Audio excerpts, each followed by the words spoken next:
dear mates and tutor. I'm going to talk a little bit about myself. My name is Pedro Julian Amaya Muñoz. I'm from Bucaramanga City. Currently, I study a bachelor degree in English as a foreign language. I'm married. I have a son, and actually, my wife is pregnant. We are waiting for a little baby, and well, we like to go to picnic to walk and make outside and free activities on weekends with all my family. And now I'm going to talk about this activity. It's called Task 1. We must to answer some questions about what the linguistics is focused in.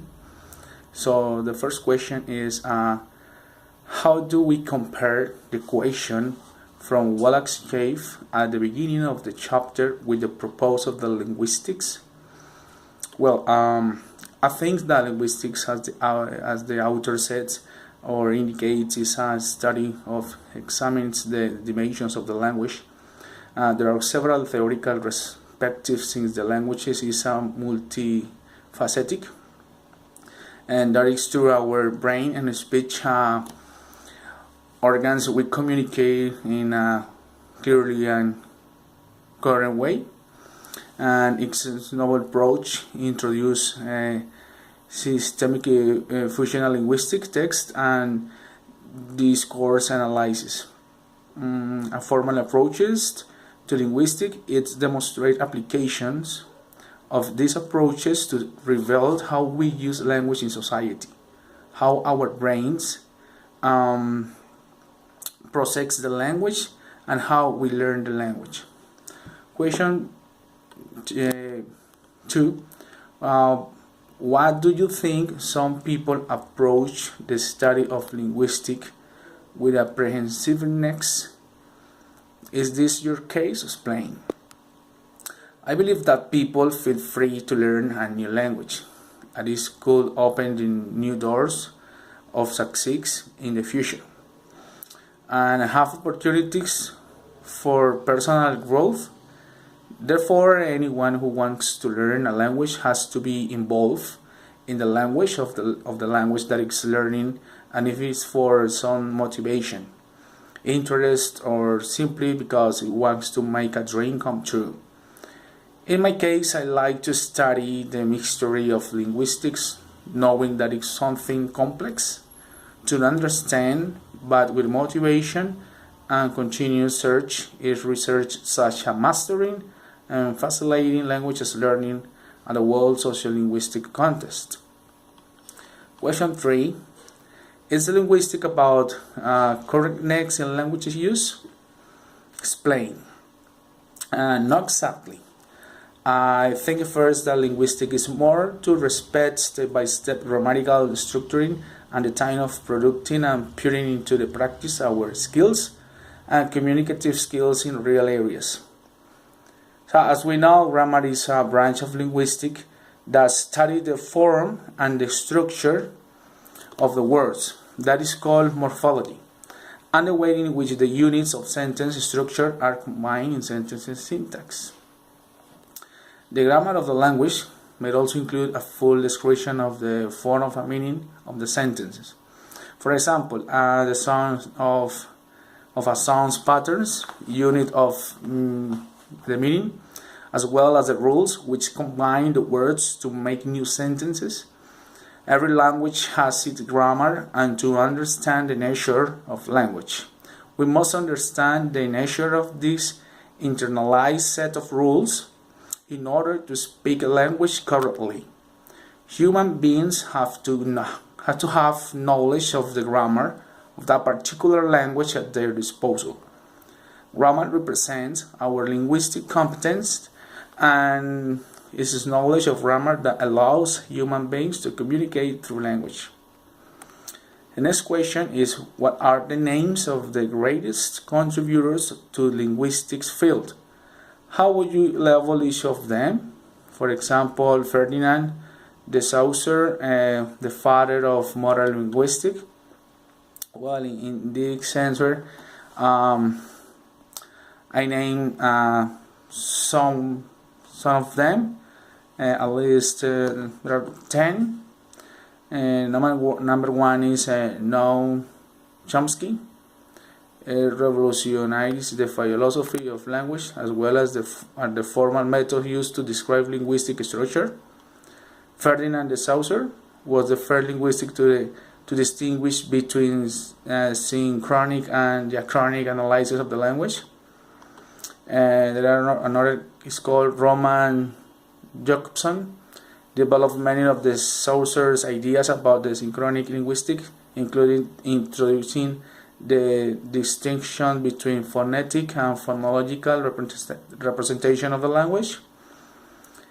Edward Sapir helped to establish that no European language have the structure and complex and European ones, and sometimes more so.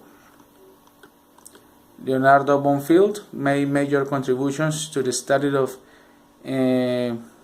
European and Australasian, and especially the language, but is best known for his popularization of scientific approaches to the language. Point number 2. It says, in any language we find a different part of a speech: noun, verb, pronoun, adjective, adverb, preposition, conjunction, and interjection. Choose 3 parts of the speech explained in the turn of definition, types, and examples. So in this activity I have choose 3 of them. One is a noun. A noun is a part of a speech that denotes a person, animal, place, or thing, or idea too. The English word nouns that is roots in the Latin word nomen, which means name. So every language has words that are nouns. There are some examples here. Here is the person to see. John starts to run, and Sharon admires her daughter. So in this part we have a different forms of how to construct the sentences with using nouns. The next is a verb. A verb is one of the main parts of a sentence or question in English. In fact, you can have a sentence or question without a verb. That's how important this action part of a speech are. There are some types of verbs: action verbs, transitive verbs, intransitive verbs, auxiliary verbs, steady verbs, modal verbs, phrasal verbs, and irregular verbs. Example: let's run to the corner and back. I heard the train coming. Call me when you're finished with class. The other one is the adjective. Adjectives are words that describe or modify other words, making your writing and speaking much more specific and a whole lot of more interesting. Words like small, blue, and sharp are described and descriptive, and they are all examples of adjective, because adjectives are used to identify or quantify individual people and acquire things. Types of adjective. There are a variety of ways to the adjective. One of them is articles, possessive adjectives, demonstrative adjective, coordinate adjective, number adjective, interrogative adjectives, indefinite adjectives, and attribute adjectives. Examples: they live in a beautiful house. So here the adjective is beautiful. Lisa is wearing a sleeveless shirt today. She wore a beautiful dress. He writes main flex letters. Okay. The other question is